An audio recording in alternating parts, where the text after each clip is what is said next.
Very impressed by your UP, Unified Payments Interface, a digital instant payment system if you would just buy fruits on the street. I thought this would be impossible in Germany. India के जो minister for external affair हैं उनको as a guest बुलाया गया। ये बहुत बड़ी बात है कि जर्मनी अपने एम्बेसडर्स जो पूरी दुनिया में डिप्लॉयड हैं उनसे बात करने के लिए या उनके सामने एक वर्ल्ड व्यू रखने के लिए कि इंडिया क्या सोच रहा है उसको बुलाया गया। डच सियासतदान जिसका नाम है गेरट विल्डर, इसको ख़त्म करने पर उकसाने के इल्ज़ाम में नीदरलैंड की अदालत ने तहरीक लब्बैक पाकिस्तान के सरबराह हाफिज साद रिजवी साहब और तहरीक लब्बैक मौलाना अशरफ जलाली साहब को सज़ा सुना दी। वहीं डिजिटल पेमेंट में भारत की तरक्की को देखकर दुनिया के बड़े बड़े नेता इसके मुरीद होते जा रहे हैं। कई एक केसेस ऐसे सामने आए हैं जिसमें पाकिस्तानी मैन कहीं ना कहीं उनको कन्विक्ट किया गया या वो पकड़े गए। लेकिन किसी दूसरे मुल्क के फॉरेन मिनिस्टर को बुलाना और कहना कि हमारे सफीरों से बात करो, ये थोड़ी सी मेरे लिए एक जिसे कहते हैं ना अचंभे की बात थी। तो मेरा ख्याल है कि अब क्या वो ये कहेंगे पाकिस्तान से कि इन दोनों को दिया जाए। हेटी में एक बयान दिया है अमेरिकी वजीर खारजा ने कि इस नए इलेक्शन के बाद नवंबर में सऊदी अरब जो है वो इजराइल को तस्लीम कर लेगा। When I was in Delhi taking the metro and experiencing your modernization.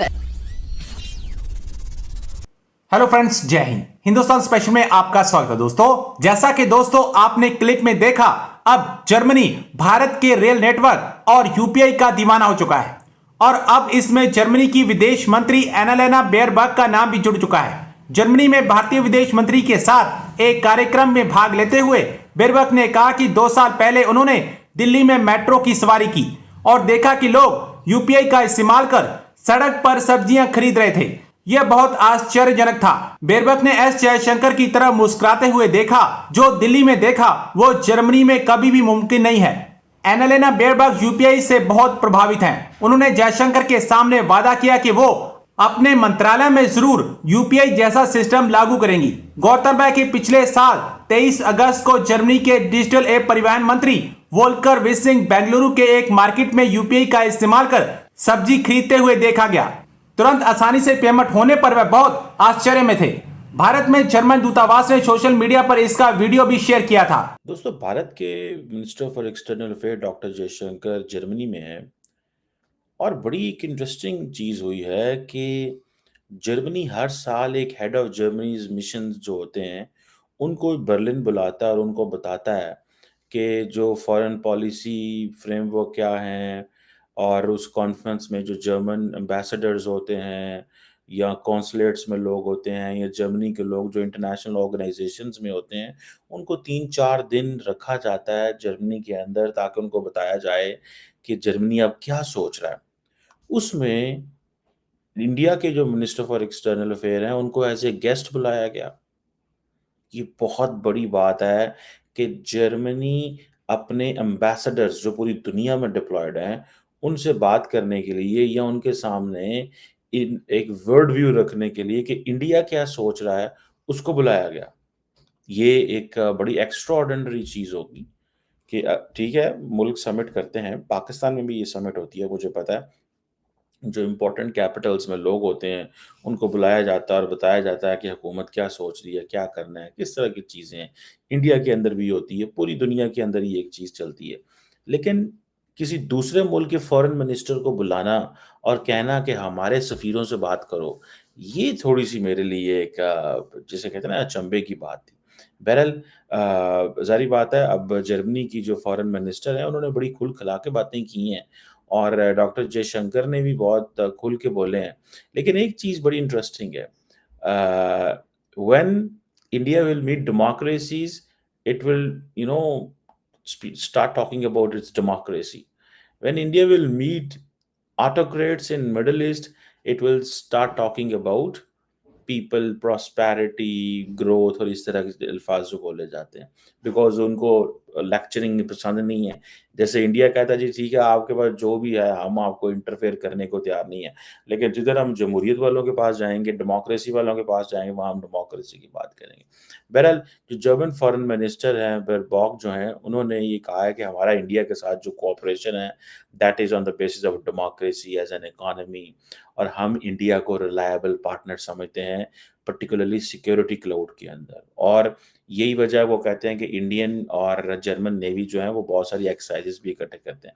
अच्छा मैं आपको मज़े की बात बताऊँ, आई थिंक ये फॉरेन मिनिस्टर ही थी, तो इनसे जब एक दफ़ा सवाल किया है, शुरू-शुरू की बात है, कि तो कश्मीर के ऊपर तो इन्होंने वही जवाब दिया जो ये जर्मनी माज़ी में दिया करता था, और कहता था कि हम इसका सॉल्यूशन चाहते हैं और इंडिया और पाकिस्तान मिल के बैठ के बात करें। और उस वक़्त बिलावल भुट्टो ज़रदारी गए हुए थे, तो यही फॉरेन मिनिस्टर जो थी बर्लिन में थी। तो हुआ क्या कि इंडिया ने शोर डाल दिया। उन्होंने कहा नहीं, ये इनको गलतफ़हमी लगी है, इस तरह नहीं है, उस तरह नहीं है। देन फिर इस फॉरेन मिनिस्टर को वो लफ्ज़ वापस लेने पड़े। इस वक्त एक खबर सामने आई है जिसमें ये पता चला है कि a Dutch court convicts 2 Pakistani men, political leader and religious leader of Pakistan on threats against Netherlands lawmaker Geert Wilders। और जिन 2 पाकिस्तानी आदमियों को कन्विक्ट किया है डच कोर्ट ने, एक हैं अशरफ जलाली और दूसरे हैं खादिम हुसैन रिजवी के बेटे साद रिजवी। साद रिजवी तहरीक लब्बैक के लीडर हैं, चीफ हैं तहरीक लब्बैक के। तो ये केस क्यों बना और ये क्या बात है कि पूरी दुनिया में इस वक्त कई एक केसेस ऐसे सामने आए हैं जिसमें पाकिस्तानी मैन कहीं ना कहीं उनको कन्विक्ट किया गया या वो पकड़े गए, या ये इल्ज़ाम आया कि इन्होंने किसी के ख़िलाफ़ धमकी दी, कहीं पर मिस इन्फॉर्मेशन फैलाई और कहीं पर हमला करने पर उकसाया और कहीं पर साजिश की जा रही थी एक बड़ा हमला करने की। ये जो डच कोर्ट है इसने ये मुकदमा, ये केस जो चलाया है, ये उन दोनों पाकिस्तानियों की गैर हाज़िरी में चलाया है। यानी ना तो मौलाना अशरफ जलाली वहाँ पर थे और ना ही साद रिजवी, वो तो पाकिस्तान में थे। तो मेरा ख्याल है कि अब क्या वो ये कहेंगे पाकिस्तान से कि इन दोनों को दिया जाए, हवाले किया जाए। लेकिन ये उन्होंने कहा है, क्योंकि जब मैं इसकी डिटेल्स देख रही थी तो उसमें ये बताया गया कि नेदरलैंड की अदालत की तरफ से, कोर्ट की तरफ से बार बार राब्ता किया गया और उन्होंने कहा कि हम ये कन्विक्ट कर रहे हैं इनको, तो कोई जवाब नहीं दिया गया, पाकिस्तान की तरफ से कोई जवाब नहीं दिया गया। इसकी वजह यह है कि ऐसा कोई मैकेनिज़्म नहीं है। अभी तक जो मैंने रिपोर्ट देखी है उसमें यही बताया गया कि कोई ऐसा मैकेनिज़्म नहीं है कि वो मांग सकें लोगों को और पाकिस्तान के ऊपर ये लाजमी हो कि वो लोगों को हवाले करें। अशरफ जलाली और साद रिजवी वही वो जो खादिम रिजवी के बेटे हैं। खादिम रिजवी वही, अगर आपको याद हो, जो कहते थे कि लो फिर आया जो गौरी, तो वो गौरी जो है वो उन्होंने अपने मुल्क में बैठे बैठे चला दिया और वो गौरी जाकर जो है वो गेट वेल्डर्स को तो नहीं लगा लेकिन वापस हिट किया है